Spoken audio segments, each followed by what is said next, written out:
இந்த உலகத்தில் எவ்வளவோ உயிரினங்கள் இருக்குது. ஒவ்வொன்றும் ஒவ்வொரு விதமாக சண்டை போடுது. இப்போ 2 மாடு சண்டை போட்டுக்குதுன்னு வச்சுங்க, என்ன பண்ணும்? 2 முட்டிக்கும். அதுக்கு சண்டை போடுறதுக்கு ஆயுதமாக உபயோகப்படுறது அதோட கொம்பு. 2 சேவல் சண்டை போட்டுக்குதுன்னு வச்சுங்க, அதுக்கு ஆயுதமாக உபயோகப்படுறது அதோட கால் நகம். காலால் தான் அது ஒன்றோட ஒன்று சண்டை போட்டுக்கும். ஆனால் 2 மனுஷன் சண்டை போட்டுக்கிறான்னு வச்சுங்க, இவன் இன்னதை தான் ஆயுதமாக உபயோகப்படுத்துவான்னு குறிப்பிட்டு சொல்ல முடியாது. கல்லை எடுப்பான், கத்தி எடுப்பான், துப்பாக்கி எடுப்பான், என்ன வேணாலும் பண்ணுவான். வாயால் திட்டுவான், கையால் அடிப்பான், காலால் உதைப்பான், சகலகலா வல்லவன். விலங்குகள்லாம் பொதுவாக வாயை சாப்பிட்றதுக்கு மட்டும்தான் உபயோகப்படுத்துது. ஆனால் இவனுக்கு சாப்பிட்றதுக்கும் அதுதான், சாப்பிட்டு விட்டு திட்டுறதுக்கும் அதுதான். ஆனால் ஒரு விஷயத்தில் மட்டும் கெட்டிக்கிறேன். அதாவது நாம் சண்டை போட்டுக்கிட்டாலும் பரவாயில்லை, கோழிகள் சண்டை போடாமல் இருக்கணும் அப்படின்னு ஆசைப்படுறான். எதுக்காக? கோழிகள் சண்டை போடாமல் இருந்தால் நிறைய முட்டைகள் போடுமா, அதுக்காக தான் இந்த அக்கறை. கோழி பண்ணை வச்சிருக்கிறவங்களுக்கு இது ஒரு பெரிய பிரச்சனை. அதாவது பண்ணையில் இருக்கிற கோழிகளுக்குள்ளே அடிக்கடி சண்டை வந்துடும். அதனால் முட்டை உற்பத்தி குறைஞ்சிரும். சரி, இதுக்கு என்ன பண்ணுறது? பண்ணையில் போய் உட்காந்துக்கிட்டு தினமும் பஞ்சாயத்து பேசிகிட்டு இருக்க முடியுமா? அமெரிக்காவில் கோழி பண்ணை வச்சிருக்கிற ஒருத்தர் இதை பற்றி யோசனை பண்ணி பார்த்தாராம். ஒரு வழியையும் கண்டுபிடிச்சிருக்கார். கோழிக்கெல்லாம் மூக்கு கண்ணாடி மாட்டி விட்டுட்டோம்னா அது சண்டை போடுற குணம் குறைஞ்சிரும், முட்டை அதிகமாகிடும். அந்த கண்ணாடியில் உள்ள லென்ஸு சிவப்பு நிறத்தில் இருக்கணும், அவ்வளவுதான் அப்படின்னு அவர் கண்டுபிடிச்சாராம். இது ஏற்கனவே நடைமுறையில் கண்டுபிடிக்கப்பட்ட ஒரு விஷயம். ஆனால் எல்லா கோழிக்கும் சிவப்பு மூக்கு கண்ணாடி எப்படி மாட்டி விடுறது? அப்படியே மாட்டி விட்டாலும் அது நழுவாமல் இருக்கணுமே. இப்போ நாமெல்லாம் நடு விரலால் மூக்கு கண்ணாடி நடுவில் தொட்டு அப்படி ஸ்டைலாக சரி பண்ணிக்கிறோம். அது மாதிரி கோழி எப்படி சரி பண்ணிக்கும்? இதுதான் பிரச்சனை. இதுக்கு அவர் என்ன வழி கண்டுபிடிச்சாருன்னா, கோழிக்கெல்லாம் மூக்கு கண்ணாடிக்கு பதிலாக விழியொட்டு வில்லைகள், கான்டாக்ட் லென்ஸ், அதை பொருத்தி விட்டா என்ன அப்படின்னு யோசனை பண்ணார். அதே மாதிரி பண்ணார். அதே மாதிரி செஞ்சு பார்த்தார், வெற்றி. அதுக்கப்புறம் கோழியெல்லாம் சண்டை போட்டுக்கலையாம், சமாதான பிரியர்கள் ஆகிட்டு தான். கோழிகளுக்கு இயல்பாகவே சண்டை போடுற குணம் உண்டு. ஆனால் அதோட கண்ணுக்கு பார்க்குற பொருள்லாம் ரோஜா நிறத்துலையோ அல்லது இன்னும் சொல்ல போனால் அழுத்தமான சிவப்பு நிறத்துலையோ தெரிஞ்சதுன்னா சண்டை போடுற குணம் குறைஞ்சிருதான். அந்த சமயத்தில் அது அதிகமாகவும் முட்டையிட ஆரம்பிச்சுடுதான். அதே நேரத்தில் இறை எடுக்கிறத கூட குறைச்சிக்குதான். இது ஏன் இப்படி பண்ணுதுங்கிறது விஞ்ஞானிகளுக்கு இன்னமும் புரியலையா. எப்படியோ அமெரிக்க கோழிகள்லாம் கான்டாக்ட் லென்ஸ் பொருத்திக்க ஆரம்பித்தாச்சு. கோழி கழுத்தை பிடிச்சிக்கிட்டு ஒரு சில வினாடிகளில் அதை பொருத்தி விட்றாங்களாம். கோழியோட ஆயுள் பூரா அது அப்படியே இருக்குமா. பண்ணையில் முட்டை உற்பத்தி குறைஞ்சா இது மாதிரி விஞ்ஞானபூர்வமாக பரிகாரம் தேடுறது தான் நல்லது. நமக்கு வேண்டியப்பட்ட ஒருத்தர், அவர் ஒரு கோழி பண்ணை வச்சுருந்தார். அந்த பண்ணையில் பாதி கோழி திடீர்னு செத்து போச்சு. உடனே ஒரு கால்நடை மருத்துவர்கிட்ட போக வேண்டியது தானே. அங்கே போகல, உள்ளூரில் மந்திரம் பண்ணிகிட்டு இருந்த ஒரு சாமியார்கிட்ட போனார். அவர் காலில் விழுந்தார். சாமி, என் பண்ணையில் பாதி கோழி செத்து போட்டுதுன்னார். சாமியார் யோசனை பண்ணார். சரி, பண்ணையில் வாசப்படி கிழக்கு பக்கமாக வச்சுருக்கியா மேற்கு பக்கமாக வச்சுருக்கியான்னு கேட்டார். கிழக்கு பக்கமாக இருக்குன்னார் அவர். அதுதான் தப்பு, மேற்கு பக்கமாக அதை மாற்று சரியாக போடும்னாராம். அதே போல் இவர் போய் மாற்றிவிட்டார். அப்பவும் பாதி செத்து போச்சு. மறுபடியும் சொன்னார், சாமி மறுபடியும் பாதி கோழி செத்து போட்டுதேன்னார். சரி, கூரை எப்படி போட்டிருக்க? ஓடு போட்டிருக்கியா இல்லை கீத்து போட்டிருக்கியான்னார். ஓடு போட்டிருக்கேன்னாராம் அவர். அதுதான் தப்பு, கீத்து போட்டுரும் சரியாக போடும்னாராம். சரின்னு போய் அதையும் மாற்றி பார்த்தார். மறுபடியும் போயிட்டுது, கோழி செத்து போச்சு. வந்தார், மறுபடியும் பாதி செத்து போச்சு சாமின்னு வந்தார். இவரும் யோசனையை மாற்றி மாற்றி சொல்லிகிட்டே இருக்கிறார். இப்படி அவரும் மாற்றி மாற்றி பார்த்தார். 6வது தடவையாக அவரை தேடிட்டு வந்தார். அந்த சமயத்தில் இவர் ரொம்ப தீவிரமாக யோசனை பண்ணி பார்த்துட்டு, அது சரிப்பா, நீ என்கிட்ட சளைக்காமல் வந்துக்கிட்டு இருக்கிற, நானும் யோசனை சொல்லிகிட்டு இருக்கேன். இப்போவும் உங்ககிட்ட சொல்கிறதுக்கு என்கிட்ட யோசனை நிறையா இருக்குது. ஆனால் சோதிக்கிறதுக்கு உங்ககிட்ட கோழி இல்லையே, என்ன பண்ணுறது அப்படின்னாராம். ஒரு ஜென் துறவி, அவருக்கு ரொம்ப வயசாயிட்டுது, கடைசி காலம். நண்பர்களெல்லாம் கூப்பிட்டார். நண்பர்களே, நான் வித்தியாசமான முறையில் சாகணும்னு ஆசைப்படுறேன், அதுக்கு ஏதாவது யோசனை சொல்லுங்களேன் அப்படின்னு கேட்டாராம். நண்பர்கள் சிரித்தாங்க. என்ன பேச்சு பேசுகிறீங்க? சாவறதுங்கிறது என்ன விளையாட்டு கத்தனமான காரியமா அப்படின்னு கேட்டிருக்காங்க. அந்த துறவி கொஞ்ச நேரம் யோசனை பண்ணார். அப்புறம் கேட்டாராம், இது வரைக்கும் யாராவது நடந்துக்கிட்டே இறந்துருக்குறாங்களா அப்படின்னாராம். எல்லாரும் இல்லைன்னாங்களாம். ஒருத்தர் மட்டும் சொல்லியிருக்கார், அப்படியும் ஒருத்தர் இறந்துருக்கிறதாக ஒரு கதையில் படிச்சிருக்கிறேன், ஒரு ஞானியால் தான் அப்படியெல்லாம் செய்ய முடியும் அப்படின்னு அவர் சொன்னாராம். சரி, அப்படின்னா அந்த முறை நமக்கு வேணாம், நின்றுக்கிட்டே யாராவது உயிரை விட்டுருக்காங்களா அப்படின்னு விசாரிச்சாராம். அப்படியும் ஒருத்தர் இறந்துருக்கிறார் அப்படின்னாங்களாம். மறுபடியும் அந்த துறவி யோசனை பண்ணியிருக்கிறார். ஏதாவது வித்தியாசமான முறையில் நாம் போகணும் அப்படிங்கிறது அவருடைய விருப்பம். மனிதன் எப்படி வாழ்கிறானோ அப்படி இறப்பது தான் நல்லது. சரி, யாராவது தலைகீழாக யோகம் செய்யும் நிலையில் இறந்துருக்கிறாங்களா அப்படின்னு விசாரித்தாராம். நண்பர்கள் சிரித்தாங்க. தலைகீழாக நின்னபடி இறந்ததாக நாங்கள் கேள்விப்பட்டதே இல்லை, அது முடியாத காரியம் அப்படின்னு இருக்காங்க. இப்போ அந்த துறவிக்கு திடீர்னு உற்சாகம் வந்துட்டுது. உடனே எழுந்திரிச்சார், தலைகீழாக நின்னார், அப்படியே உயிரை விட்டுட்டார். அவ்வளோதான். அந்த மடாலயத்தில் ஒரே குழப்பம். எப்படி அவரை கீழே இறக்கி படுக்க வைக்கிறது அப்படின்னு புரியல. இப்படி உயிர் விடுறதை பற்றி அவங்க இதுவரைக்கும் கேள்விப்பட்டதும் இல்லை. உண்மையிலேயே இவர் இறந்து தான் போனாராங்கிறதும் தெரியல. சோதித்து பார்த்தாங்க. இதய துடிப்பு, நாடி துடிப்பு எல்லாம் நின்று போயிருந்தது. இவர் எப்போவும் இப்படி தான், என்ன பண்ணுறது இப்போ அப்படின்னு சொல்லி எல்லாரும் குழம்பிக்கிட்டு இருக்கிற சமயத்தில் ஒரு பெரியவர் யோசனை சொன்னார். இந்த துறவியோட மூத்த சகோதரி பக்கத்து மடாலயத்தில் இருக்கிறாங்க, அவங்கள இங்கே அழைச்சிட்டு வந்தால் ஏதாவது வழி கிடைக்கும் அப்படின்னார். அந்த அம்மாவுக்கு 90 வயசு. அழைச்சிட்டு வந்தாங்க. ஒரு குச்சியை ஊன்றிக்கிட்டு அப்படியே மெதுவாக நடந்து வந்தாங்க. தம்பி தலைகீழாக நின்று உயிர் விட்டு இறக்கிறத பார்த்தாங்க. தம்பின்னு கூப்பிட்டு பார்த்தாங்க, ஒன்றும் காணோம். உடனே என்ன பண்ணாங்க, தன்னுடைய கைத்தடியால் தம்பியோட உடலை ஒரு தட்டு தட்டினாங்க. ஏப்பா, சாகிறப்பவும் உன்னுடைய குறும்புத்தனத்தை விடலையா? இப்படியாடா சாகிறது, ஒழுங்கா செத்து தொலை அப்படின்னாங்களாம். அவ்வளவுதான். உடனே அந்த துறவி திரும்பி நேராக நின்னார். அக்கா, கோவப்படாத, நான் ஒழுங்கா சாகிறேன், எப்படி செத்தா என்ன, எல்லாம் எனக்கு ஒன்று தான் அப்படின்னு சொல்லிவிட்டு அப்படியே தரையில் படுத்து உயிரை விட்டாராம். அதுக்கப்புறம் அந்த அம்மா கோலை கையில் எடுத்துக்கிட்டு அப்படியே திரும்பி கூட பார்க்காம அவங்க பாட்டுக்கு போயிட்டாங்களாம். மரணத்தை ஒரு விளையாட்டாக ஆக்கிய அந்த துறவிக்கு வாழ்க்கையே ஒரு விளையாட்டாக தான் இருந்திருக்குது. எந்த நோக்கமும் இல்லாமல் செயல்படுறதுன்னா என்னங்கிறதும் அவருக்கு தெரிஞ்சிருக்குது. பயனை எதிர்பார்க்காம பணி செய்து வாழ்ந்து மறைந்த மகான் அவர். தம்முடைய தொழிலை விளையாட்டு போல செய்ய தெரிஞ்சவருக்கு வாழ்க்கையே ஒரு விளையாட்டாக மாறிடும். எல்லாமே விளையாட்டாகி விடுகிற போது மரணமும் விளையாட்டாகிவிடும் அப்படிங்கிறது தான் அந்த தத்துவம். ஆனால் அதுக்கு முன்னாடி உங்களுக்குள்ளே இருக்கிற உண்மையான நடிகனை நீங்கள் அடையாளம் கண்டுபிடிக்கணும். நீங்கள் நடிக்க வேண்டியதே இல்லை, நீங்கள் ஏற்கனவே நடிச்சுக்கிட்டு தான் இருக்கிறீங்க. நீங்கள் இந்த உண்மையை தெரிஞ்சுக்கணும், அவ்வளவுதான். இதுதான் ஞானிகளுடைய கருத்து. வாழ்க்கையை சரியாக புரிஞ்சுக்கிட்டா எல்லாமே நடிப்புங்கிறது புரியும். கல்யாண பத்திரிக்கை அனுப்பியிருந்தேனே, ஏண்டா வரலன்னு கேட்டானா ஒருத்தன். வந்திருந்தேனே அப்படின்னானா இவன். டேய், ஏண்டா போய் சொல்கிற, நான் பத்திரிக்கையே உனக்கு அனுப்பலையே அப்படின்ட்டுருக்கான் அவன். அதுக்கு இவன் சொன்னானா, பத்திரிக்கை அனுப்புனேன்னு நீ போய் சொல்கிறப்போ கல்யாணத்துக்கு வந்தேன்னு நான் போய் சொல்லக்கூடாதா அப்படின்னானா. சில பேர் எப்படின்னா, அவங்க பேசுகிற வார்த்தை ஒரு மாதிரியாக இருக்கும், அதுக்கு அர்த்தம் வேற மாதிரியாக இருக்கும். அதனால நாம் அவசரப்பட்டு ஒரு முடிவுக்கு வந்துடக்கூடாது, யோசிச்சு பார்க்கணும். இல்லைன்னா விவரம் தெரிஞ்சவங்களை கேட்டு அதுக்கு அர்த்தம் என்னன்னு கண்டுபிடிக்கணும். ஒரு ஊரில் ஒரு பெரியவர் இருந்தார். அவருக்கு 3 பிள்ளைங்க. கடைசி காலத்தில் அவர் அந்த 3 பிள்ளைங்களையும் கிட்டத்தில் கூப்பிட்டு 3 அறிவுரைகளை சொல்லிவிட்டு கண்ணை மூடிட்டார். அவர் சொன்ன அறிவுரைகள் என்ன தெரியுமா? பெத்த தாய்க்கு சோறு போடாதே, இது ஒரு அறிவுரை. கொடுத்த கடனை கேட்காதே, இது ஒரு அறிவுரை.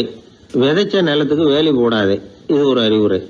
என்ன இது எல்லாம் ஒரு மாதிரியா இருக்குது, இதெல்லாம் பார்த்தா அறிவுரை மாதிரியா தெரியுது, என்னப்பா இப்படி சொல்றிய அப்படின்னு கேட்கலாம்னா அவர் அதுக்குள்ள கண்ணை மூடிட்டார். சரி, அப்பா சொல்லிவிட்டு போன அறிவுரைக்கு அர்த்தம் என்ன, அதை எப்படியாவது கண்டுபிடிப்போம் அப்படின்னு சொல்லி அந்த 3 பிள்ளைங்களும் ஆளுக்கு ஒரு அறிவுரையை எடுத்துக்கிட்டு வெளியில புறப்பட்டாங்களாம், விவரம் தெரிஞ்சவங்களை கேட்கலாம்னு. ஒரு பெரியவர் வந்தார். அவரை பார்த்து விளக்கம் கேட்டாங்க. ஐயா, கொஞ்சம் நெல்லுங்க, எங்க அப்பா சாகர சமயத்துல பெத்த தாய்க்கு சோறு போடாதேன்னு சொல்லிவிட்டு போனார், அப்படின்னா என்ன அர்த்தம் அப்படின்னு கேட்டாங்க. அந்த பெரியவர் கொஞ்சம் யோசனை பண்ணி பார்த்துட்டு அப்புறம் விளக்கம் சொன்னார்.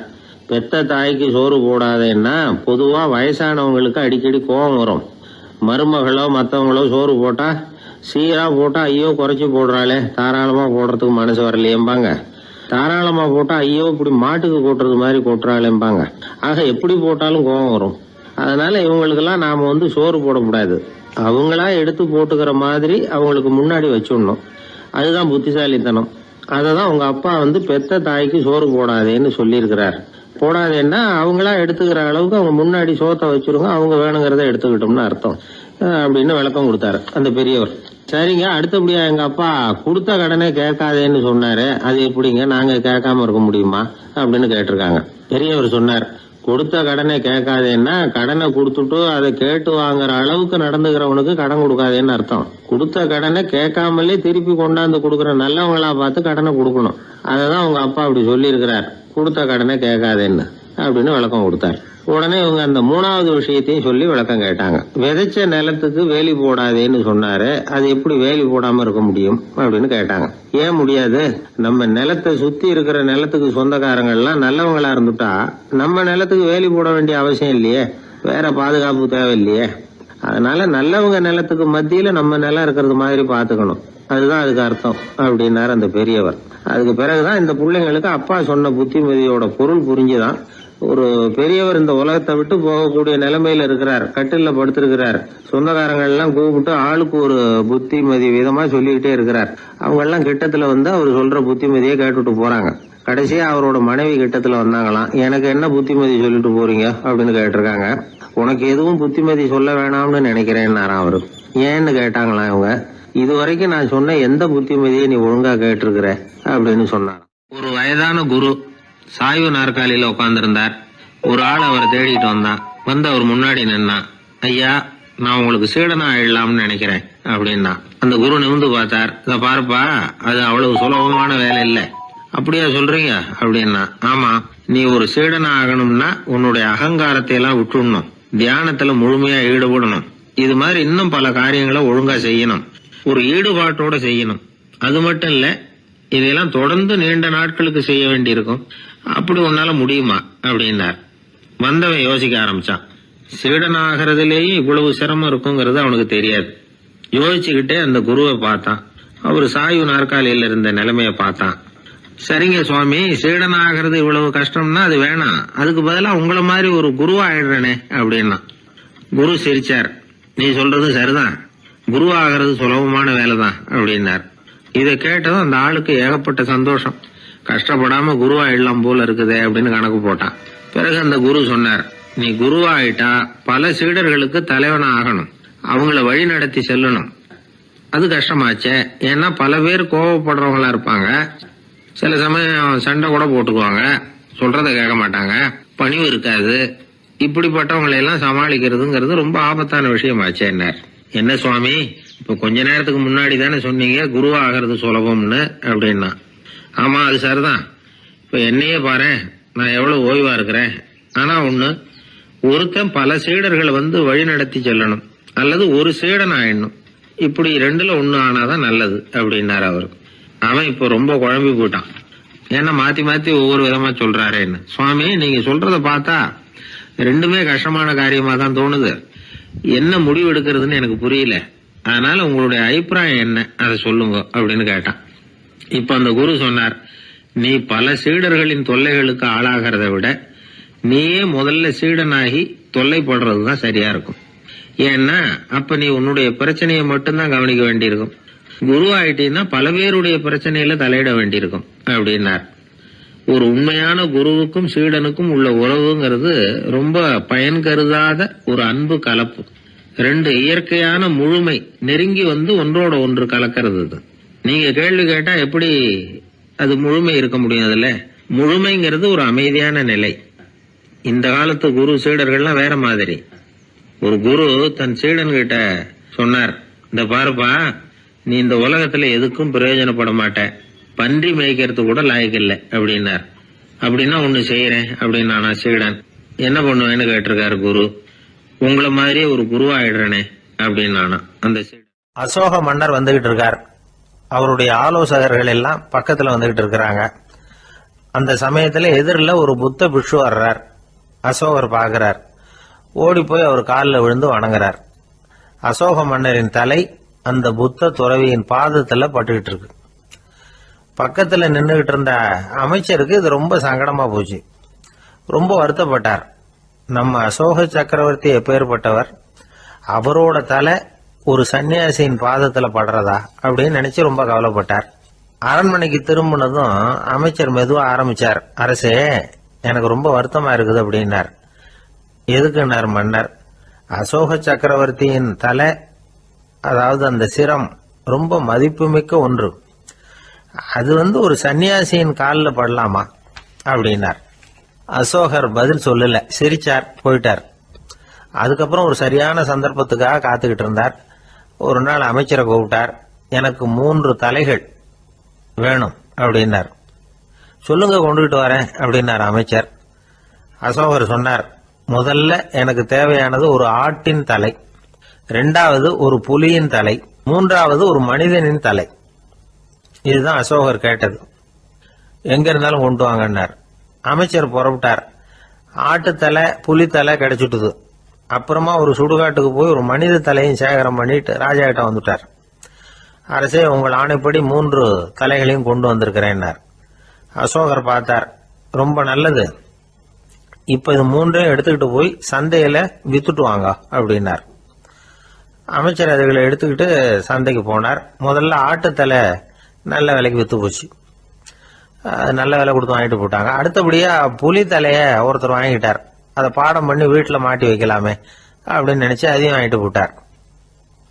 மனித தலையை மட்டும் வாங்கறதுக்கு யாரும் முன் வரல. எல்லாரும் அதை பார்த்துட்டு விலைக்கு போக ஆரம்பிச்சாங்க. அமைச்சர் திரும்பி வந்தார். அரசே, இந்த தலையை மட்டும் யாரும் வாங்க மாட்டேங்கிறாங்க அப்படின்னார். சரி, பரவாயில்ல, இதை இலவசமாவே எனாமாவே யாருக்கிட்டையாவது கொடுத்துட்டு வந்துருங்க அப்படின்னார். அமைச்சர் மறுபடியும் சந்தைக்கு போனார். இதை இலவசமா தரேன், இதை வாங்கிக்கோங்க அப்படின்னார். அப்பவும் அதை யாரும் வாங்கிக்கிறதுக்கு தயாரா இல்லை. மறுபடியும் திரும்பி மன்னர்கிட்ட விவரத்தை சொன்னார். இப்போ மன்னர் சொல்றார், அமைச்சரே, உயிர் இருக்கிற வரைக்கும் தான் இந்த தலைக்கு மதிப்பு. ஜீவன் போனதுக்கு அப்புறம் அதோட மதிப்பும் போயிடுது. அதனால மதிப்பு இருக்கும் பொழுதே பெரியவர்கள் பாதம் பணிந்து அந்த புனிதத்தை பெற்றுக்கொள்ளணும் அப்படின்னார். பணிவுங்கிறது வேற, அடிமைத்தனம்ங்கிறது வேற. பெரியவர்களை பணிவது நமக்கு பெருமை தரக்கூடிய விஷயம். இதை மனசுல வச்சுக்கிட்டு எப்போ காலில் விழணும், எப்போ காலில் விழக்கூடாது அப்படிங்கிறத முடிவு பண்ணிக்கணும். ஒரு சாதாரண ஆள் நடந்து வந்துகிட்டு இருந்தார். எதிரில் வந்த ஒரு பெரிய மனுஷன் ஓடி போய் அவர் காலில் விழுந்து தன்னுடைய தலையை அவர் பாதத்தில் கொண்டு போய் வச்சார். கொஞ்ச நேரம் கழிச்சு எழுந்திரிச்சு வந்துட்டார். வந்த பிறகு இவரை கேட்டேன், ஏன் திடீர்னு ஓடி போய் அந்த ஆளு காலில் விழுந்தீங்க அப்படின்னு. அவர் போட்டிருக்கிறது என்னோட காணாம போன செருப்பான்னு கண்டுபிடிக்கிறதுக்காக அப்படி விழுந்தேன் அப்படின்னா. ஒரு இலக்கிய கூட்டம் ஏற்பாடு பண்ணியிருக்கிறோம், நீங்க அவசியம் அதில் பேசணும் அப்படின்னு கேட்டுக்கிட்டார் ஒருத்தர். வேணாங்க, 4 பேருக்கு முன்னாடி நிக்கிறதுன்னா எனக்கு ரொம்ப கூச்சமா இருக்கும் அப்படின்னாரு இவர். ஏன் சார், இன்னமும் குழந்தை மாதிரி கூச்சப்படுறீங்களே அப்படின்னார் அவர். அவரை ஒரு மாதிரியா சமாளித்து அனுப்பி வச்சுட்டு அதுக்கப்புறம் அதை பற்றி இவர் யோசிச்சு பார்த்துருக்கார். சில நிபுணர்கள் எழுதியிருக்கிறத படிச்சும் பார்த்துருக்கிறார். மனோதத்துவ நிபுணர்கள் என்ன சொல்றாங்க தெரியுமா? 10லேருந்து 20% குழந்தைகள் பிறக்கிறப்பவே கூச்ச சுபாவம் கொண்டதாக தான் இருக்குதான். ஒரு தாத்தா தன்னோட பேர பிள்ளைய ஆசையா கூப்பிடுறார் விளையாட்டு காட்ட, அதை அழுதுகிட்டு ஓடி போகுது. ஒரு அம்மா தன்னோட பிள்ளைய பள்ளிக்கூடத்தில் சேர்க்கறதுக்காக கூப்பிட்டுக்கிட்டு போறாங்க. அந்த புள்ள அம்மாவோட முந்தானையில ஒளிஞ்சுக்கிட்டு வெளில வரமாட்டேங்குது. இவங்களெல்லாம் எப்படி சமாளிக்கிறது? குழந்தைகளோட கூச்ச சுபாவத்தை போக்குறது எப்படி? இதுக்கு நிபுணர்கள் சில யோசனைகளை சொல்லியிருக்கிறாங்க. மற்றவங்களுக்கு முன்னாடி என் பையனுக்கு கூச்சம் ரொம்ப அதிகம் சார், மற்றவங்க பார்த்தா ரொம்ப வெக்கப்படுறான், இப்படி சொல்கிற அப்பாக்கள் உண்டு. என் பையன் புது மனுஷால பார்த்தா அட்டையாக ஒட்டிக்குவான் சார் அப்படின்னு சொல்கிற அப்பாக்களும் உண்டு. இப்படிலாம் குழந்தைகளுக்கு முத்திரை குத்துறது ரொம்ப தப்பான். புதுசாக யாராவது வீட்டுக்கு வந்தால் குழந்தை தானாக தன்னோட கூச்சத்தையும் பயத்தையும் போக்கிக்கிட்டு சகஜமாக மாறி வர்றதுக்கு வாய்ப்பு கொடுக்கணுமா. ஒரு கூட்டத்துக்கோ அல்லது சொந்தக்காரங்க கல்யாணத்துக்கோ குழந்தைய அழைச்சிட்டு போகிறீங்க, அங்கே போய் கட்டாயப்படுத்தி குழந்தைய மற்றவங்க கிட்ட பேச சொல்லக்கூடாது. சில சமயம் குழந்தை தானாக தன்னுடைய கூச்ச சுபாவத்தை விட்டு பேசுறதுக்கு முன் வந்தால் அதை பாராட்டணும். குழந்தை கலகலப்பு இல்லாமல் மௌனமாக இருந்ததுன்னா அதையும் கண்டுக்கக்கூடாது. குழந்தை பேச ஆரம்பித்தா அதை ஆர்வத்தோடு கவனிக்க தெரியணும். கலந்து உரையாடுற பழக்கத்தை வீட்டிலேயே ஆரம்பிக்கலாம். கேட்டதுக்கு பதில் சொல் அப்படின்னு நீங்கள் அதிகாரம் பண்ணிகிட்டு இருக்கக்கூடாது. அது குழந்தைக்கு பேசுகிற சந்தர்ப்பத்தை குறைச்சிருமா. இப்போ நாம் அதிகாரம் பண்ணால் கேலி செய்கிற பழக்கம் குழந்தைகளை ரொம்ப பாதிச்சிருமா. பெரியவங்களானதுக்கு அப்புறமும் சில பேர் கூச்சத்தோடவும் பயத்தோடவும் இருக்கிறதுக்கு இதுதான் காரணம். சின்ன வயசில் அவங்கெல்லாம் ஏதாவது கேலிக்கு ஆளாகி இருப்பாங்க. ரெண்டாவது குழந்தை மூத்த குழந்தைய கேலிக்கு ஆளாகிற சந்தர்ப்பங்களை கண்டு கேலி பண்ணினா அது இளம் நெஞ்சங்களை விட்டு நீங்கிறதே இல்லையா.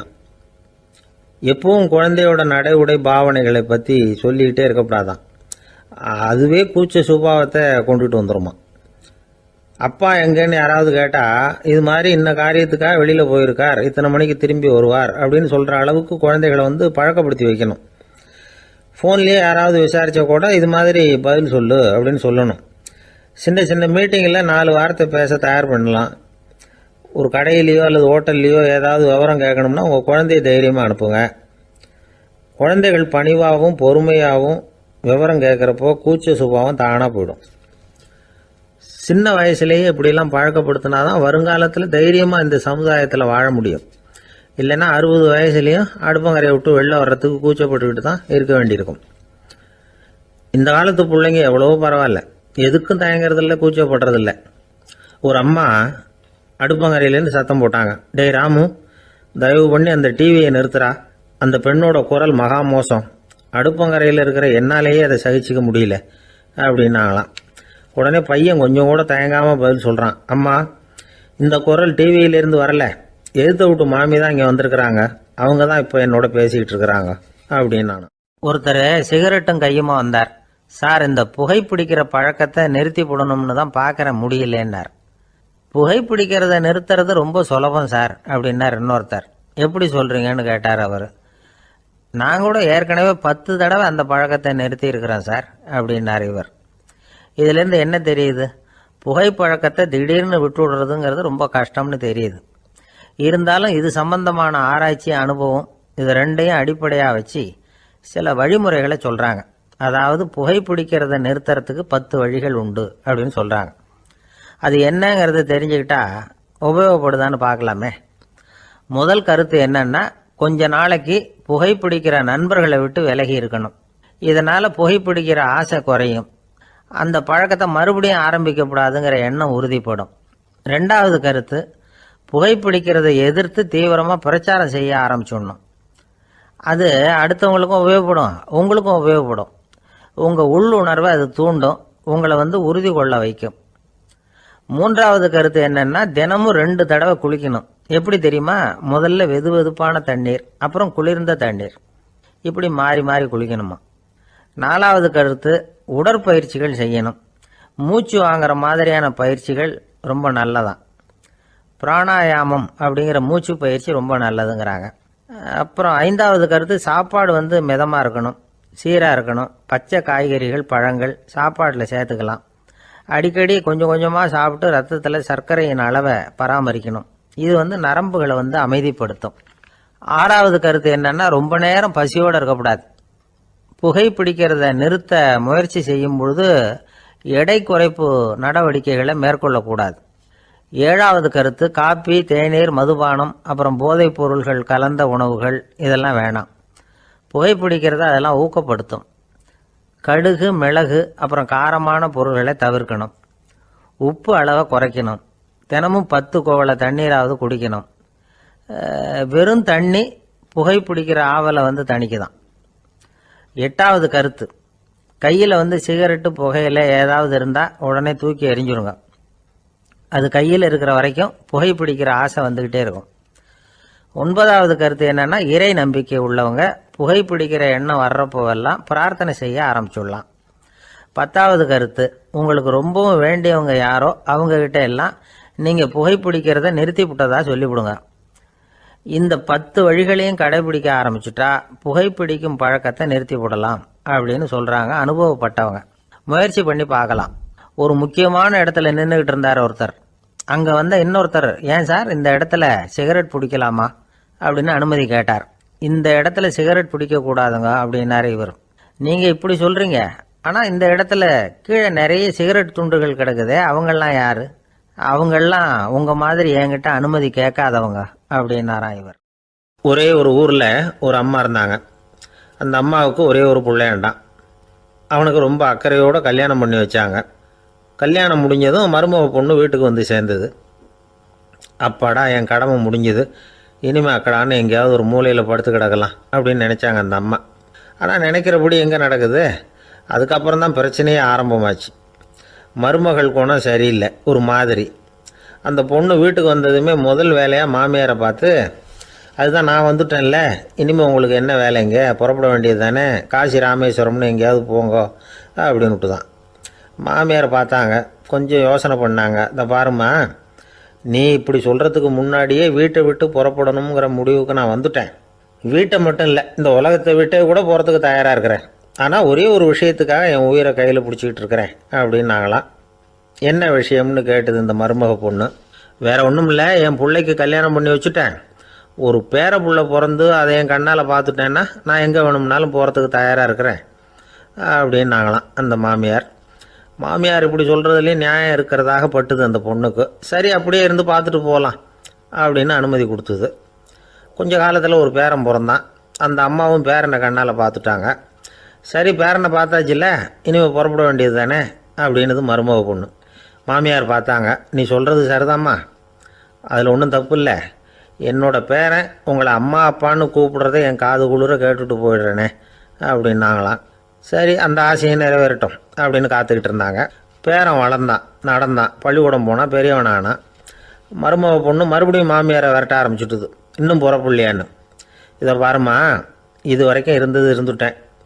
பேரனோட கல்யாணத்தையும் கண்ணால் பார்த்தா தான் இந்த கட்டை வேகும் போல் இருக்குது அப்படின்னு சொல்லி ஒரு மாதிரியாக பேச ஆரம்பித்தாங்க. இதுவும் நியாயமான ஆசையாக தான் படுது அப்படின்னு அது யோசிச்சிருக்கு அந்த பொண்ணு. சரின்னு அதுக்கும் ஒத்துக்கிட்டது. உடனே பேரனுடைய கல்யாணமும் முடிஞ்சது ஒரு வழியாக. இனிமேல் ஒரு நொடி கூட இங்கே இருக்கக்கூடாது, புறப்படுங்க அப்படின்னு மாமியாரை விரட்டிச்சான் அந்த பொண்ணு. இப்போ அந்த மாமியார் தன்னோட மருமகளை பார்த்து சொல்கிறாங்க, இதோ கிளம்பிட்டேம்மா, என் மூட்டை முடிச்செல்லாம் கட்டிக்கிட்டேன், புறப்பட்டுவிட்டேன். அப்படியே நீயும் உன் துணிமணிகளை மூட்டை கட்டிக்கிட்டு கிளம்பிடும், என்னோட சேர்ந்து 2 பேருமா சேர்ந்து போயிடலாம் அப்படின்னாங்களாம். அந்த பொண்ணு முழிக்குது. முழிக்காதே, உனக்கும் ஒரு மருமக வந்துட்டா, இனிமேல் நீயும் ஒரு மாமியார் தானே, உனக்கும் இனிமேல் இங்கே வேலை இல்லை, புறப்படு அப்படின்னாங்களாம். அப்போ தான் அந்த பொண்ணு சிந்திக்க ஆரம்பிச்சுதான், தன்னோட தவறு புரிஞ்சுதான். இந்த தகவலை கேட்டுக்கிட்டு இருக்கிற மருமகள்லாம் இதை பற்றி கொஞ்சம் யோசித்து பார்க்கணுங்கிறதுக்காகத்தான் இதை சொல்கிறோம் மாமியார்கள் சார்பாக. கொஞ்ச நாளைக்கு முன்னாடி ஒரு பொண்ணை பார்த்து பேசுகிற சந்தர்ப்பம் கிடைச்சிது ஒரு கல்யாண வீட்டில். அந்த பொண்ணு சொல்லிச்சு, சார் எனக்கு கல்யாணம் ஆகி 15 வருஷம் ஆகுது, நான் மாமியார்கிட்ட சண்டை போட்டதே இல்லை அப்படின்னு ரொம்ப அடக்கமாக சொல்லிச்சு. அது எப்படிம்மா சாத்தியமாச்சுன்னு கேட்டோம். எனக்கு கல்யாணம் ஆகி 15 வருஷம்தான் ஆச்சு, ஆனால் என் மாமியார் செத்து போய் 20 வருஷத்துக்கு மேலே ஆயிட்டுது அப்படின்னு. ஒரு ராஜா ஊரெல்லாம் சுற்றி பார்த்துட்டு வரலாம்னு ஒரு நாள் புறப்பட்டு போனார். ஒரு இடத்துல தறி நெசவு வேலை ரொம்ப மும்முரமாக நடந்துக்கிட்டு இருந்தது. ஒரு பெரியவர் தறியால் நெசவு வேலை செஞ்சுக்கிட்டு இருந்தார். பக்கத்தில் ஒரு அழகான பொண்ணு உட்காந்து நூலை சுற்றிக்கிட்டு இருக்குது. ராஜா அந்த பெரியவரை பார்த்து யார் இந்த பொண்ணுன்னு விசாரித்தார். ராஜா அப்படி கேட்டதும் அவருக்கு ரொம்ப பெருமையாக போயிட்டுது. ஏன்னா உட்காந்துருந்தது அவரோட மகள். அரசே, இது என்னுடைய மகள், இவ வேகமாக நூல் திரிக்கக்கூடியவள், வைக்கோலை எடுத்து இவ திரிச்சா கூட அது எல்லாம் பவுனிழையாக வெளியில் வரும் அப்படின்னு ஒரு ராசி இவளுக்கு அப்படின்னு ரொம்ப பெருமையாக ராஜா கிட்ட சொன்னார். ராஜா இதை கேட்டதும் அசந்துட்டார். அப்படியா, இவ்வளவு அழகும் சாமர்த்தியமும் உள்ள இந்த பொண்ணு என்னோட வரட்டுமே, இவளை என் மருமகளை ஆக்கிக்கிறேன் அப்படின்னார் ராஜா. அந்த பெரியவருக்கு ஒன்றும் புரியல.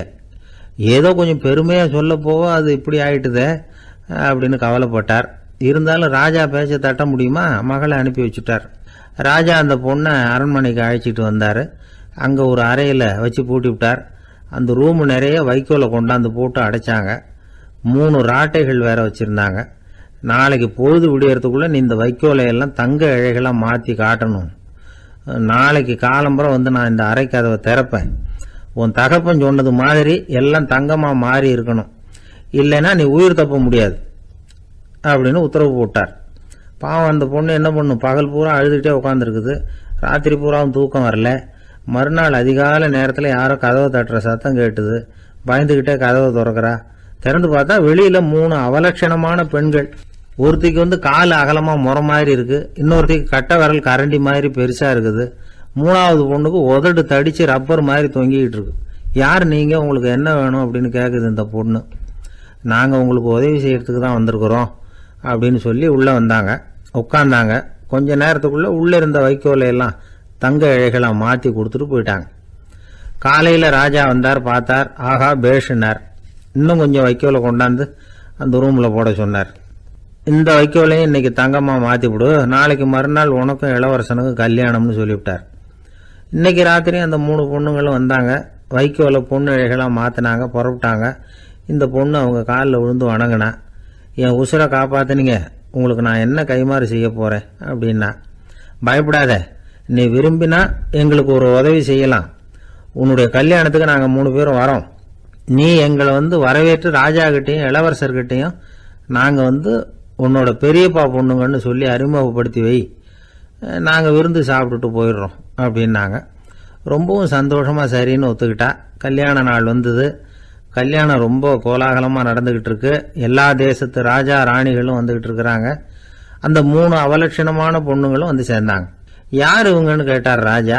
என் பெரியப்பா பொண்ணுங்க அப்படின்னா அந்த பொண்ணு. காலும் உதடும் கட்டை விரலும் ஏன் இப்படி உங்களுக்கு அவலட்சணம் ஆயிட்டுது அப்படின்னு கேட்டார். அதுக்கு அந்த பொண்ணுங்க பதில் சொன்னாங்க. என்ன செய்யறது, ஓயாம வைக்கோலை நூற்று ஒருத்தியோட கட்டை விரல் அப்படி கரண்டி மாதிரி ஆயிட்டுது. நாக்கில் தொட்டு தொட்டு திரிச்சதுனால ஒருத்தியோட உதடு அப்படி ஆயிட்டுது. காலால் கட்டையை அழுத்தி அழுத்தி தறி போட்டதுனால இன்னொருத்தையோட கால் அப்படி ஆயிட்டுது. உங்கள் மருமகளாக வந்திருக்கிற இந்த பொண்ணு அந்த 3ஐயுமே செய்ய தெரிஞ்சவ தான். என்ன ஆக போதும் இன்னும் கொஞ்ச நாளில் அப்படின்னாங்க. அவ்வளவுதான். ராஜா பயந்துட்டார். அம்மா, இன்னையிலிருந்து நீ இளவரசனின் மனைவி. நீ எப்பவும் அழகாக இருக்கணும். அதனால் நீ இனிமேல் வைக்கோலை திரிக்கவே கூடாது அப்படின்னு உத்தரவு போட்டார். அவளை இக்கட்டான சூழ்நிலையிலிருந்து காப்பாற்றின அந்த 3 பொண்ணுங்களும் சந்தோஷமாக திரும்பி போயிட்டாங்களாம். சுவாமி சின்மயானந்தர் இந்த கதையை சொல்லியிருக்கிறார். தன்னலம் மறந்து சுயலாபத்தை தியாகம் செய்கிறது வைக்கோல்ல இருந்து தங்க இழைய நூக்கிறது மாதிரி அப்படிங்கிறார் அவர். அது இருக்கட்டும், இப்ப நம்ம கதைக்கு வருவோம். ஒரு ராஜா தன்னோட மகனுக்கு சுயவரம் நடத்தினார். எல்லா தேசத்திலிருந்தும் ராஜகுமாரர்கள் வந்திருந்தாங்க. ராஜகுமாரியை கல்யாணம் பண்ணிக்கலாம்ங்கிற ஆசையில சுயம்பர மண்டபத்திலிருந்து எல்லா ராஜகுமாரர்களும் அலறி அடிச்சுக்கிட்டு வெளியில ஓடி வந்துகிட்டு இருக்கிறாங்களாம். ஏன் இப்படி எல்லாரும் மிரண்டு போய் ஓடி வர்றாங்கன்னு கேட்டார் ஒருத்தர். அதுக்கு இன்னொருத்தர் விவரம் சொன்னார். ராஜகுமாரியை இன்னைக்கு தான் அவங்க நேரில் பார்த்தாங்களாம், அதுதான் அப்படி ஓடி வந்துகிட்டு இருக்கிறாங்க அப்படின்னார். ஒரு பெரிய கிராமம். அந்த கிராமத்தில் ஒரு பண்ணையார் வீடு. அதுதான் அந்த கிராமத்திலேயே பெரிய வீடு.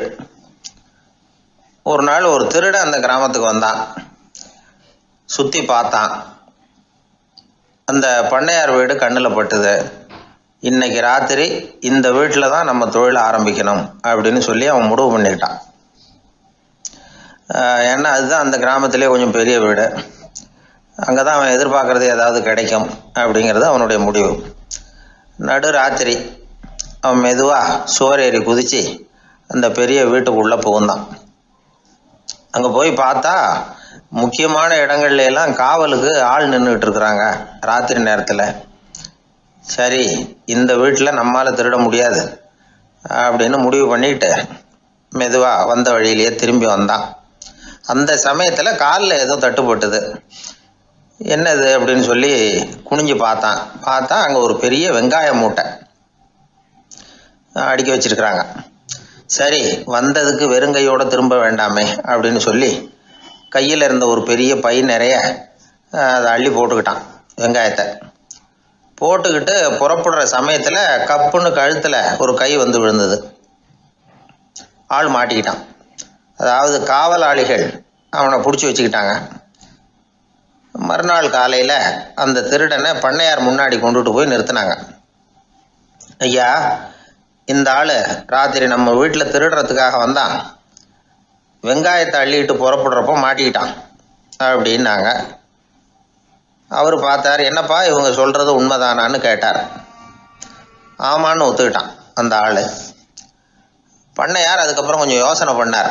அப்புறமா தீர்ப்பு வழங்கினார். இதை பார்ப்பா, நீ இங்கே திருட வந்தது குற்றம். அதுக்காக நீ 100 ரூபாய் அபராதம் செலுத்தணும், அல்லது 100 கசையடிகள் வாங்கணும். அதுவும் இல்லைன்னா நீயே திருடுன அவ்வளவு வெங்காயத்தையும் பச்சையா என் கண் முன்னாடியே சாப்பிட்டுடணும். இதில் எந்த தண்டனையை ஏற்றுக்கிறது அப்படிங்கிறத பற்றி நீயே யோசனை பண்ணி முடிவு எடுத்துக்கலாம் அப்படின்னு சொல்லிவிட்டார். அதாவது இவனே முடிவு பண்ணிக்க வேண்டியது. 100 ரூபா பணம் கட்டுறியா, இல்லது சாட்டை அடி வாங்குறியா, அல்லது வெங்காயத்தை சாப்பிட்றியா? இதுதான் அவர் கொடுத்தது, நீயே முடிவு பண்ணி சொல்லுன்னு விட்டார். திருடன் கொஞ்ச நேரம் யோசனை பண்ணி பார்த்தான். அவனுக்கு இருக்கிறதுலே ரொம்ப சுலபமாக தெரிஞ்சது இந்த வெங்காயத்தையே சாப்பிட்டுட்றேன்ட்டான். ஐயா, நான் இந்த வெங்காயத்தையே சாப்பிட்டுட்றேன், அதுதான் எனக்கு கொஞ்சம் சுலபமாக தெரியுதுன்னா சரின்னு விட்டார் பண்ணையார். அப்படியே எல்லாத்தையும் கொண்டு வந்து கொட்டினாங்க. ஒவ்வொன்றா எடுத்து சாப்பிட ஆரம்பித்தான். கொஞ்ச நேரம் சுவாரஸ்யமாக சாப்பிட்டான். அதுக்கப்புறம் வாய் எரிய ஆரம்பிச்சுட்டுது. கண்ணு ரெண்டும் செவந்து போச்சு. கண்ணில் இருந்து தார தாரையாக கண்ணீர் வழிய ஆரம்பிச்சுட்டுது. ஒரே எரிச்சல். அவனால் தாக்கு பிடிக்க முடியல. வெங்காயம் பாதி கூட தீரல. பார்த்தான், சரி இது நமக்கு சரிப்பட்டு வராது அப்படின்னு முடிவு பண்ணிட்டான்.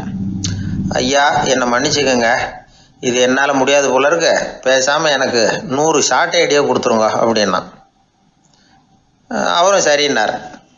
சாட்டை அடி விழ ஆரம்பிச்சிது. அதுவும் ஆரம்பத்தில் ஒரு மாதிரியாக இருந்தது. ஒரு 60 அடிகள் விழுற வரைக்கும் தாங்கினான். அதுக்கு மேலே அவனால் முடியல, தாக்கு பிடிக்க முடியல. ஐயா, என்னை மன்னிச்சுக்கோங்க அப்படின்னு மறுபடியும் பண்ணையார் காலில் விழுந்தான். ஐயா, இதுவும் எனக்கு சரிப்பட்டு வராது போல இருக்கு, பேசாமல் 100 ரூபா அபராதமே கட்டிவிடுறேன் அப்படின்னா. அதே மாதிரி பணத்தை எடுத்து கொடுத்துட்டு அவன் பாட்டுக்கு போனான். இப்படி ஒரு கதை உண்டு. இந்த கதையை உலக புகழ்பெற்ற மனோதத்துவ மேதை எம் ஸ்காட் பெக் ஒரு உதாரணமாக எடுத்து சொல்கிறார். எதுக்காக அவர் எடுத்து சொல்கிறாருன்னா, இந்த முடிவெடுக்கும் திறன் அப்படிங்கிறத விளக்கறதுக்காக. வாழ்க்கையில் முடிவெடுக்கிற திறன் நம்ம ஒவ்வொருத்தருக்கும் ரொம்ப அவசியம். எந்த சந்தர்ப்பத்தில் எப்படி முடிவெடுக்கிறோம் அப்படிங்கிறத வச்சு தான் நம்ம வாழ்க்கை அமையும். எவ்வளவு தான் பணம் இருந்தாலும் சரி, எவ்வளவு தான் படிச்சிருந்தாலும் சரி, இந்த முடிவெடுக்கிற திறன் சரியாக இல்லைன்னா வாழ்க்கையில் பல சறுக்கல்களை சந்திக்க வேண்டியிருக்கும். நாம் முடிவுகள் எடுத்தால் அந்த முடிவுகளால் ஏற்படக்கூடிய விளைவுகளுக்கு நாம் பொறுப்பு ஏற்க வேண்டியிருக்குமே அப்படிங்கிற பயத்தினால முடிவெடுக்கிற அதிகாரத்தை பல சமயங்களில் நாம் மற்றவங்களுக்கு தாரவாத்து கொடுத்துட்றோம். நாமே முடிவெடுக்கக்கூடிய திறமையை வளர்த்துக்கிறது தான் ரொம்ப முக்கியம். ஒருத்தர் சொன்னார், சார், சின்ன சின்ன பிரச்சனைகள்ல எல்லாம் எங்கள் வீட்டில் என் மனைவி முடிவு எடுக்க விட்டுருவேன், பெரிய பிரச்சனைகள்ல எல்லாம் நான் தான் முடிவெடுப்பேன் அப்படின்னார். பரவாயில்லையே அப்படின்னு சொல்லி, சின்ன சின்ன பிரச்சனைகள்னா எதுங்க அப்படின்னு கேட்டேன். ஒன்றும் இல்லை, இந்த வீட்டு வருமானத்தை பெருக்கிறது எப்படி, வீட்டு செலவை சரி கட்டுறது எப்படி, வீட்டு செலவுக்கு வாங்கியிருக்கிற கடனை அடைக்கிறது எப்படி, இதெல்லாம் சின்ன சின்ன பிரச்சனைகள், என் மனைவிகிட்ட முடிவெடுக்கிற விஷயத்தை விட்டுருவேன்னார். பெரிய பிரச்சனை தான் நான் எடுத்துக்குவேன்னார். அப்படின்னா பெரிய பிரச்சனைன்னா எது சார் அப்படின்னு கேட்டேன். அது என்னென்னா, இந்த உலக பொருளாதாரத்தை மேம்படுத்துறது எப்படி, 21ஆம் நூற்றாண்டில் என்னென்ன சவால்களை சந்திக்க வேண்டியிருக்கும் உலகம், இதெல்லாம் நான் பார்த்துக்குவேன் அப்படின்னார். பாருங்கள், இது பிரச்சனைகள்லேருந்து தப்பிக்கிற வழி. அதனால் வாழ்க்கையில் பிரச்சனைகளை சந்திக்கிறதுக்கு தயங்கக்கூடாது. அதே மாதிரி சரியான நேரத்தில் சரியான முடிவு எடுக்கிறதுக்கு நாம் கற்றுக்கணும். அது ரொம்ப முக்கியம். ஒருத்தன் தன்னுடைய நண்பனை வழியில் பார்த்தான். என்னப்பா லெட்டர் போட்டுனே கிடச்சிதா அப்படின்னா. ஓ, கிடச்சிதேன்னா அவன். இவன் உடனே, ஏன்டா போய் சொல்கிற, நான் உனக்கு லெட்டரே போடலை, சும்மா தான் கேட்டேன், உடனே கிடச்சிட்டுதுங்கிறியே அப்படின்னா. லெட்டர் போட்டேன்னு நீ போய் சொல்கிறப்போ அது கிடைச்சதுன்னு நான் போய் சொல்லக்கூடாதா அப்படின்னானா அவன். இப்படிப்பட்டவங்க சில பேர் இருந்தால் கூட இன்னைக்கு கடிதம் மூலமாக தொடர்பு கொள்ளாதவங்க இருக்கவே முடியாது. அந்த அளவுக்கு அது அவசியமான ஒன்றாயிட்டுது. இந்த அஞ்சல் அட்டைகள் எப்படி ஆரம்பமாச்சு தெரியுமா? ஆஸ்திரியா நாட்டில் ஒரு பேராசிரியர் இருந்தார். அவர் பேர் இம்மானுவேல் ஹெர்மன். அவர் ஒரு நாள் ஒரு பத்திரிகையில் கட்டுரை எழுதினாராம். இது நடந்தது 1869. அவர் எழுதின கட்டுரையில் மக்கள் அதிகம் செலவு இல்லாமல் ஒருத்தருக்கு ஒருத்தர் தகவல் பரிமாறிக்கிறது எப்படி அப்படிங்கிறத பற்றி எழுதியிருந்தார். அதுக்கு சில யோசனைகளை அவரே எழுதியிருந்தாராம். எப்படின்னா, அந்த கட்டுரையை எல்லாரும் படித்து பார்த்துருக்குறாங்க, அவர் சொன்ன யோசனைகள் என்னன்னு. அது அரசாங்கத்தின் கவனத்துக்கு அது போச்சான். ஆகா, இது அவர் சொல்கிற யோசனை நல்லா இருக்கும் போல் இருக்கு அப்படின்னு அவங்களே நினச்சிருக்கிறாங்க. அவ்வளவுதான். உடனே அந்த யோசனையை நடைமுறைக்கு கொண்டுகிட்டு வந்தாங்களாம். பேராசிரியர் இம்மானுவேல் ஹெர்மனின் யோசனைப்படி அச்சடித்த அரசு முத்திரையோட அரசாங்கம் அஞ்சல் அட்டைகளை வெளியிட ஆரம்பிச்சுதான். 1869 அக்டோபர் 7ஆம் தேதி இது நடந்திருக்கு. உலகின் முதல் அஞ்சல் அட்டை வெளிவந்த நாள் அது. அப்போதான் அதுக்கு பேர் என்ன தெரியுமா? அதாவது கரஸ்பாண்டிங் கார்டு அப்படின்னு பேராது. அதுக்கப்புறம் என்ன ஆச்சுன்னா, உடனடியாக அமெரிக்காவிலேயே இது மாதிரியான கார்டுகளை வெளியிட ஆரம்பிச்சிட்டாங்க. அங்கே இதுக்கு என்ன பேர் தெரியுமா? Postal card. அதுக்கப்புறம் 1870 இங்கிலாந்துலேயும் இதை வெளியிட்டாங்களாம். அதை வெளியிட்ட முதல் நாள் அன்னைக்கு என்ன நடந்தது தெரியுமா? மக்கள்லாம் ஏதோ நியாய விலை கடையில் நிற்கிறது மாதிரி பெரிய பெரிய கியூ வரிசையில் நின்று இதை வாங்கினாங்களாம். நம்ம நாட்டில் முதல் அஞ்சலகம் 1927 கல்கத்தாவில் ஆரம்பமாயிருக்கு. இன்னைக்கும் அஞ்சலகம் இல்லாத இடமே இல்லை. அந்த அளவுக்கு அஞ்சல் போக்குவரத்து அதிகமாக இருக்குது. அன்னைக்கு உள்நாட்டில் ஒருத்தருக்கு ஒருத்தர் தகவல் பரிமாற்றம் செய்து கொள்ள மலிவான ஒரு அஞ்சல் அட்டையை அரசாங்கம் வெளியிடலாம் அப்படின்னு பேராசிரியர் எழுதின கட்டுரை இன்னைக்கு எந்த அளவுக்கு ஆகியிருக்கு பார்த்தீங்களா? ஒருத்தன் ஒரு தபால் பெட்டிக்கு பக்கத்தில் தலையை வச்சுக்கிட்டு அவன் பாட்டுக்கு நின்றுட்டு இருந்திருக்கான். அங்கே இருந்து இன்னொருத்தன் கேட்டிருக்கான், என்ன ஆச்சுன்னு. கொஞ்ச நேரத்துக்கு முன்னாடி இந்த தபால் பெட்டியில் ஒரு கார்டு எழுதி போட்டேன், விவரமெல்லாம் நல்லா தான் எழுதியிருக்கிறேன், ஆனால் அட்ரஸ் எழுத மறந்துட்டேன் அப்படின்னு நானா. உடனே அவன், அதுக்காக கவலைப்படாத, நான் போட்ட கார்டில் அட்ரஸ் எல்லாம் பின்கோடு உள்பட கரெக்டாக எழுதியிருக்கேன், ஆனால் விவரம் எழுத மறந்துட்டேன் நானா. கவலைப்படாத, கொஞ்ச நேரத்தில் தபால்காரர் வருவார், பெட்டியை திறந்ததும் நம்ம லெட்டரை கேட்டு வாங்கிக்கலாம்னா ஒருத்தன். கொஞ்ச நேரத்துக்கு முன்னாடி அவர் வந்தார், கேட்டேன், அதுக்கப்புறம் தான் மனசுக்கு ரொம்ப கஷ்டமாக போச்சு நானா. இவன் ஏண்டான்னு கேட்டிருக்கான். அவன், இது தபால் புட்டு இல்லையா? கல்யாணத்துக்கு போயிருந்தியே, எப்படி இருந்ததுன்னு கேட்டார் ஒருத்தர். எப்படி இருந்தது? சாப்பாடு சரியில்லை, சாம்பார்ல உப்பு பத்தல, இப்படி அடுக்கிக்கிட்டே போனார் அடுத்தவர். இது ஒரு மனித சுபாவம். எப்பவுமே எதிர்மறையான செய்திகளை பேசுறதுல தான் மனிதனுக்கு ஆர்வம் அதிகம். எது சரியில்லைங்கிறத சொல்றதுக்கு தான் அவன் ஆசைப்படுறான். எது சரியா இருந்ததுங்கிறத சொல்றதுக்கு அவன் ஆசைப்படுறது இல்ல.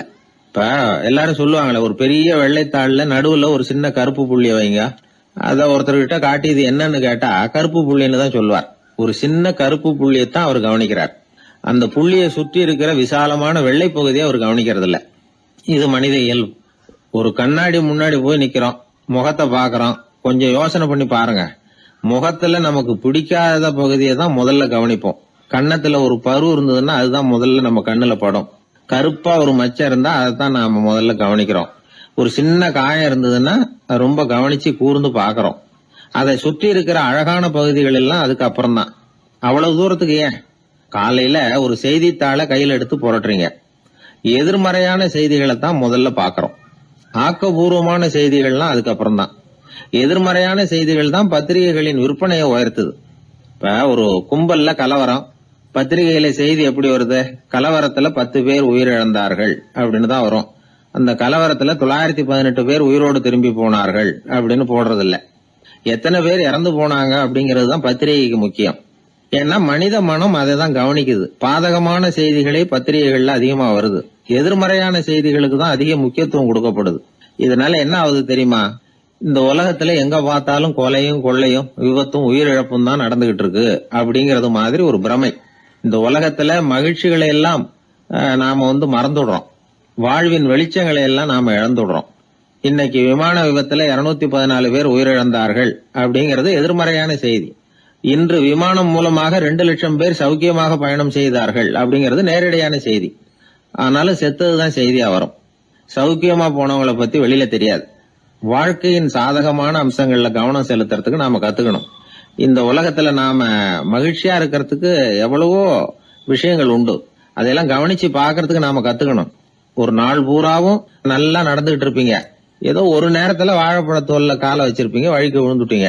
வழிக்கு விழுந்ததுதான் நமக்கு பெருசா தெரியும். நாலு பூரா நாம நல்லா நடந்துகிட்டு இருந்தோமே அப்படிங்கிறது தெரியாது பெருசா. நமது பலம் என்னங்கிறதுலதான் அதிக கவனம் தேவை. தோல்வி மனப்பான்மை, இது நெகட்டிவ் ஆட்டிடியூட்ஸ். தாழ்வு மனப்பான்மை, நெகட்டிவ் செல்ஃப் இமேஜ். எதிர்மறையாவே நினைக்கிறது பேசுறது அப்படிங்கிற குணத்தை மாத்திக்காதவன் எந்த காலத்திலயும் முன்னேற முடியாது. அப்படிப்பட்டவன் வெற்றிகரமான மனிதனும் கிடையாது. அதனால வாழ்க்கையில வெற்றி பெற விரும்புகிறவர்கள் எதிர்மறை மனோபாவத்தை மாற்றிக்கொள்ளுங்கள். நெகட்டிவ் விஷயங்கள்ல இருந்து உங்க கவனத்தை திருப்புங்க. பாசிட்டிவ் விஷயங்கள்ல கவனத்தை செலுத்துங்கள். ஒரே விஷயத்த கூட சில பேர் பாசிட்டிவா எடுத்துக்குவாங்க, சில பேர் நெகட்டிவா எடுத்துக்குவாங்க. ஒரு சத்திரத்துல 2 சாமியார்கள் சந்திச்சுக்கிட்டாங்களாம். தங்களுடைய சொந்த கதைகளை அவங்க பேசிக்கிட்டாங்க. ஒரு சாமியார் சொன்னார், எனக்கு சம்சாரம் இல்ல, அதனாலதான் நான் சாமியார் ஆயிட்டேன் அப்படின்னார். இன்னொருத்தர் சொன்னார், எனக்கு சம்சாரம் இருக்கா, அதனால நான் சாமியார் ஆயிட்டேன் அப்படின்னார். அதனால வாழ்க்கைய அவரவர்கள் பாக்குற பார்வை வேற வேற மாதிரி. எதையும் எதிர்மறையா எடுத்துக்கப்படாது, ஆக்கப்பூர்வமா எடுத்துக்கணும். அப்படிங்கறத புரிஞ்சுக்கிட்டோம்னா நம்ம வாழ்க்கையில வெற்றி நிச்சயம். எதிர்காலத்தை நினைச்சா எனக்கு ரொம்ப பயமா இருக்கு சார் அப்படின்னு சொல்றவங்க நிறைய பேர் இருக்கிறாங்க. அதாவது பயப்படாத மனிதர்கள்னு யாருமே கிடையாது. ஒவ்வொருத்தருக்கும் ஒவ்வொரு விதமான பயம் இருந்தாலும் ஒட்டுமொத்தமா பாக்குறப்போ மனிதனுக்கு 6 விதமான பய உணர்வுகள் வரலாம் அப்படின்னு பெரியவங்க சொல்றாங்க. எல்லா விதமான பயமும் இந்த 6 வகைக்குள்ள அடக்கம். அந்த 6 வகை பயமும் 6 எதிரிகள் மாதிரியா. 6 எதிரிகளையும் புரிஞ்சுக்கிட்டோம்னா போதும், வாழ்க்கையில சுலபமா வெற்றி அடைய முடியும். சரி, அந்த 6 வகை பயம் என்னென்ன அப்படின்னு பார்ப்போம். முதல்ல வறுமை பற்றிய பயம், 2வது பழிச்சொல் பற்றிய பயம், 3வது உடல் நலம் பாதிப்பு பற்றிய பயம், 4வது என்னன்னா காதல் தோல்வி, 5வது முதுமை, 6வது மரணம். அதாவது பயப்படுறதுங்கிறது ஒரு மனநிலை தான். இந்த மனநிலையை கட்டுப்படுத்த முடியும், திசை திருப்ப முடியும். சரி, இந்த பயங்களின் அறிகுறிகள் எப்படி இருக்கும்? வறுமை பற்றிய பயம் அப்படின்னு முதல்ல சொன்னோம் இல்லையா, அந்த பயத்தின் அறிகுறிகளை தெரிஞ்சுக்குவோம். எதுலேயும் அக்கறை இல்லாம இருக்கிறது, ஒரு குறிக்கோள் இல்லாம இருக்கிறது, வறுமையை சகிச்சுக்கிறது, வாழ்க்கையில கிடைக்கிறது எதுவா இருந்தாலும் ஆட்சேபனை இல்லாமல் ஏத்துக்கிறது, மனசாலும் உடம்பாலும் சோர்ந்து போயிருக்கிறது, ஆர்வம், முனைப்பு, கற்பனை திறன் எதுவுமே இல்லாம இருக்கிறது. இதெல்லாம் தான் அந்த வறுமை பற்றிய பயத்தின் அறிகுறிகள். அடுத்தது ஒண்ணு பார்த்தோமே, பழிச்சொல் பற்றிய பயம். அதாவது அடுத்தவங்க நம்மளை குறை சொல்லி விடுவாங்களோ அப்படிங்கிற பயம். இதுக்கு அறிகுறி என்ன தெரியுமா? புதியவர்களை சந்திக்கிறதுக்கு பயப்படுறது, முடிவு எடுக்க முடியாம குழம்புறது, பிரச்சனைகளை தவிர்க்க விரும்புறது, தாழ்வு மனப்பான்மை, வரவுக்கு மீறி செலவு செஞ்சு இமேஜை உயர்த்திக்கிறது, குறிக்கோள் இல்லாத வாழ்க்கை. இதெல்லாம் தான் அதுக்கு அறிகுறிகள். 3வது பயம் உடல் நலம் பாதிப்பு பற்றிய பயம், அதாவது நோய் பற்றிய பயம். ஒரு உண்மை என்ன தெரியுமா? டாக்டரை சந்திக்கிற மனிதர்கள்ல 75% பேர் தங்களுக்கு நோய் வந்துட்டுதுங்கிற கற்பனையில இருக்கிறவங்களாம். நிஜமாவே நோய் கிடையாது அவங்களுக்கு. இந்த பயத்தின் அறிகுறிகள் என்னன்னா, வியாதிக்கான அறிகுறிகள் தன்னிடம் இருக்கிறதாக நினைச்சுக்கிறது, எந்த நேரமும் வியாதியை பத்தியே பேசி பேசி மனசை அங்கேயே வச்சிருக்கிறது, நோய் சம்பந்தமான செய்திகளை படிச்சு நமக்கு இப்படி ஆயிடுமோ அப்படின்னு வேதனைப்படுறது. இதெல்லாம் தான் அதுக்கு அறிகுறிகள். 4வது பயம் காதல் தோல்வி. இது ரொம்ப வேதனை, உடம்பையும் மனசையும் சீரழிச்சு விடும். ஆண்களை விட பெண்கள் தான் இந்த பய உணர்வுல அதிகமா பாதிக்கப்படுறாங்க. 5வது முதுமை பற்றிய பயம். 6வது மரண பயம், வயசான காலத்துல எப்படி சமாளிக்கிறது அப்படிங்கிற பயம். ஆக இதையெல்லாம் நாம புரிஞ்சுக்க வேண்டியது ரொம்ப அவசியம். இந்த 6 வகை பயங்களை சரியா புரிஞ்சுக்கிட்டு நாம நடந்துக்கணும். வாழ்க்கையின் முன்னேற்றத்துக்கு இந்த பயங்கள் முட்டுக்கட்டே ஆயிடக்கூடாது. உழைச்சி பணம் சேர்க்கணும், உற்சாகமா மனசை வச்சுக்கணும். மனசை கட்டுப்படுத்துகிற மார்க்கம் தெரிஞ்சுக்கிட்டா போதும், எல்லாம் சரியா வந்துடும். நம்ம ஆள் ஒருத்தன் சொன்னான், சார் எனக்கு வறுமை பற்றிய பயம் தான் இருந்தது, ஒரே ராத்திரியில 30,000 ரூபாய் தயார் பண்ணிவிட்டேன், இப்ப எனக்கு இன்னொரு பயம் வந்துட்டுதுன்னா. என்ன பயம்னு கேட்டாங்க. போலீஸ் கண்டுபிடிச்சிருமோங்கிற பயம்னா. இது இந்த பயத்துல அடங்காது. அதனால அஞ்சி சாவார், அஞ்சாத பொருள் இல்லை அப்படின்னு பாரதி சொன்னார் இல்லையா, அது மாதிரி பயத்தை புரிந்து கொண்டு அதற்கு தகுந்த மாதிரி நம்முடைய வாழ்க்கையை அமைத்துக் கொள்ள வேண்டும். அப்படி அமைத்துக் கொள்ளுகிறவர்களுக்கு வெற்றி நிச்சயம். கிராமத்துல ஒருத்தன் தன்னுடைய நகங்களை வெட்டிக்கிட்டு இருந்தான். வெட்டி முடிச்சதும் ஒரு வயசானவர் அவனை பார்த்து, அதெல்லாம் அடுத்தவன் கண்ணில் படுறது மாதிரி போட்டுறாதப்பா, ஆபத்துன்னார். என்ன ஆபத்துன்னு கேட்டான் இவன். எவனாவது பில்லி சூனியம் வைக்கிறவன் எடுத்துட்டு போயிட போறான் அப்படின்னாரு அவர். வேண்டாத ஒருத்தனுக்கு ஏதாவது கெடுதல் பண்ணணும்னா உடனே மந்திரவாதியை தேடி போறது உண்டு. மந்திரவாதி என்ன பண்ணுவார்னா, யாருக்கு சூன்யம் வைக்கணுமோ அவனோட காலடி மண்ணு, முடி, நகம் இதையெல்லாம் அவனுக்கு தெரியாம எடுத்துட்டு வா அப்படிம்பார்.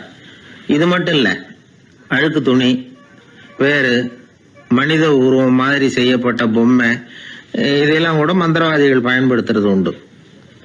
இதெல்லாம் ஏமாத்து வேலை. மனிதனுடைய முடி, நகம் இதெல்லாம் வெட்ட வெட்ட வளருது இல்லையா, அதனால அதுக்குள்ள உயிர் இருக்கிறதாக ஆதி மனிதர்கள் நம்பி இருப்பாங்க. அதனால மனுஷங்கிட்ட இருந்து அதெல்லாம் பிரிக்கப்பட்ட பிறகும் கூட அதுகளுக்கும் அந்த மனுஷனுக்கும் தொடர்பு இருக்கிறதாக அவங்க நம்பினாங்க.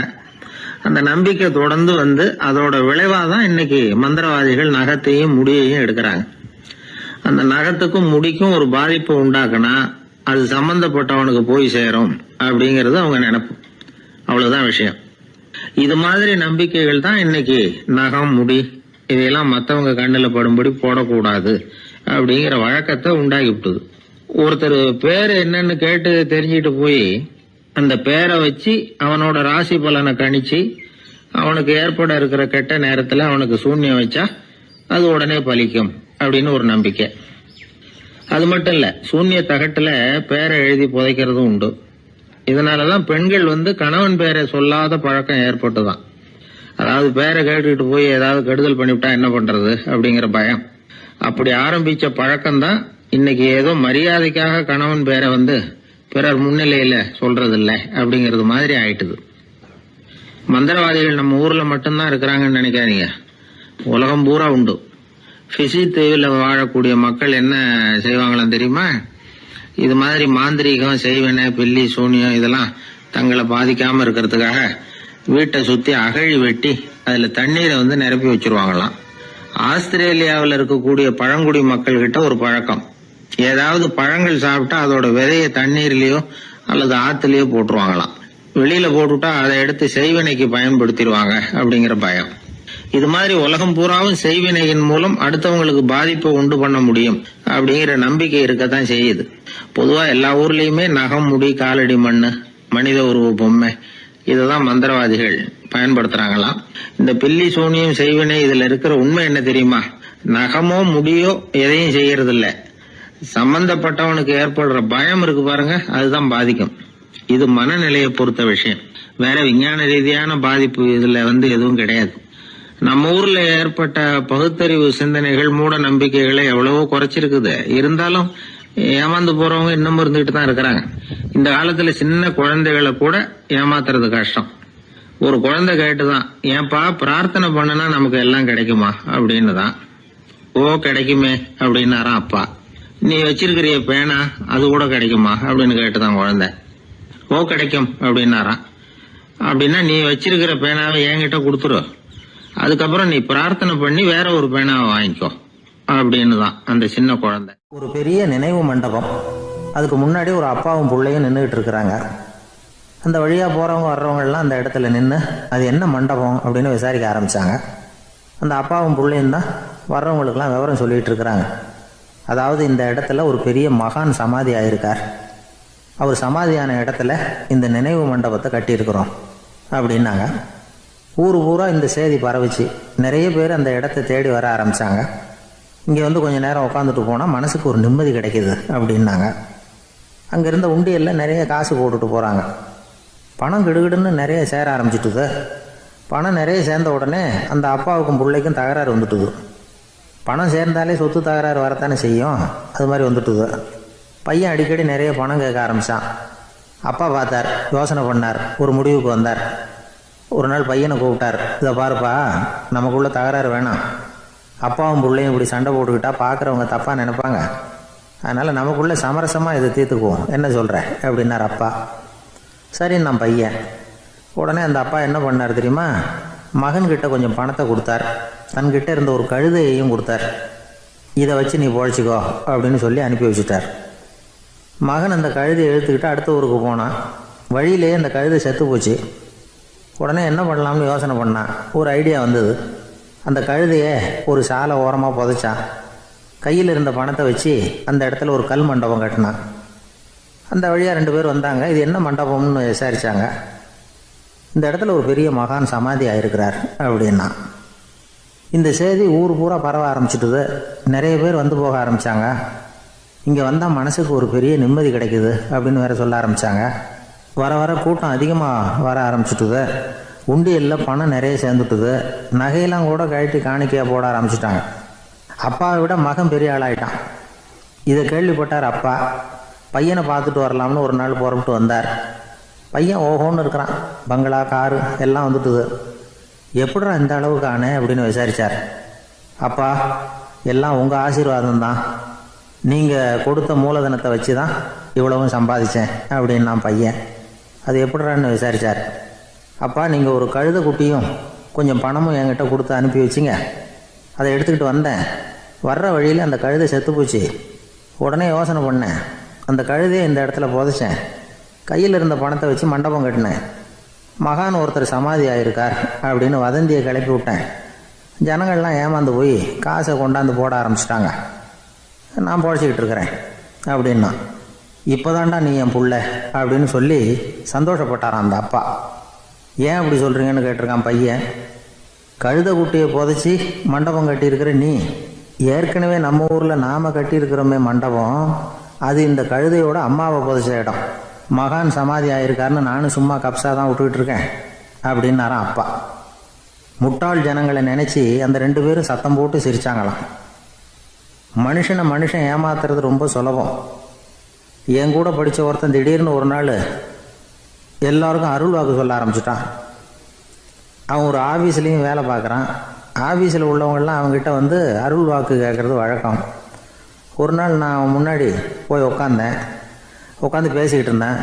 அப்போ அதே ஆஃபீஸில் வேலை பார்க்குற ஒருத்தர் அவங்ககிட்ட வந்து, சுவாமி, என் மேஜையில் வச்சுருந்த பேனா திடீர்னு காணாமல் போட்டுது, அது திரும்ப கிடைக்குமா எனக்கு அப்படின்னு கேட்டார்.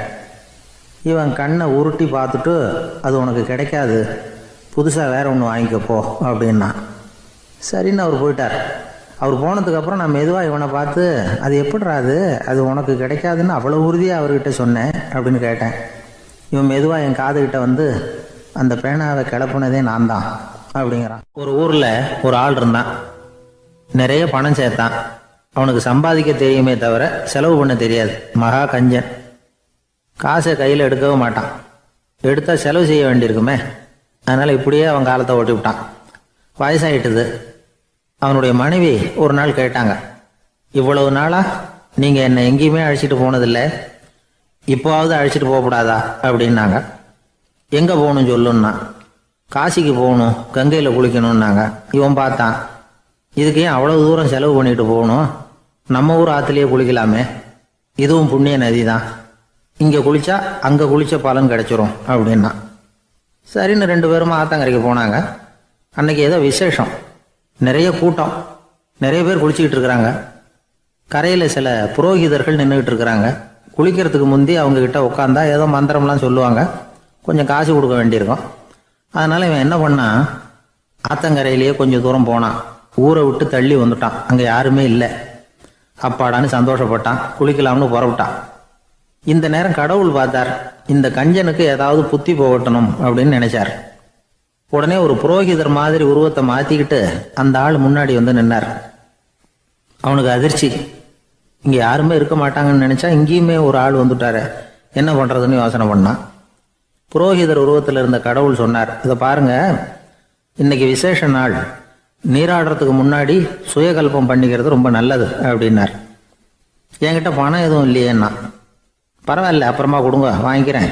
ஆனால் ஒன்று, எவ்வளவு கொடுப்பீங்கிறத மட்டும் இப்போவே சொல்லி கொடுங்க அப்படின்னார். இவன் ரொம்ப யோசனை பண்ணான். ஒரு 10 பைசா தரேன் அப்படின்னா.